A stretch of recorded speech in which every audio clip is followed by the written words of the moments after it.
رب ارحمهما كما ربياني صغيرا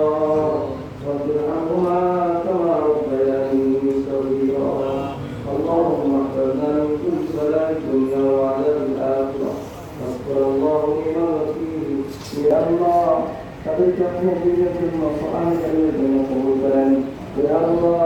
প্রত্যেককে হাফেজ খান আলে দান ও তৌফিক দান করেন ইয়া আল্লাহ তাদের পিতামাতাকে ক্ষমা করেন ইয়া আল্লাহ তাদের পিতামাতাকে দিনের প্রতি তৌফিক দান করেন ইয়া আল্লাহ এই তলবুল আলমকে এত বঞ্চিত না মাওলা মেহরবানি করিয়া শয়তানের সকল ধোঁকা থেকে হেফাজত করিয়া আপনার জন্য তৌফিক কবুল করেন ইয়া আল্লাহ প্রত্যেককে যেন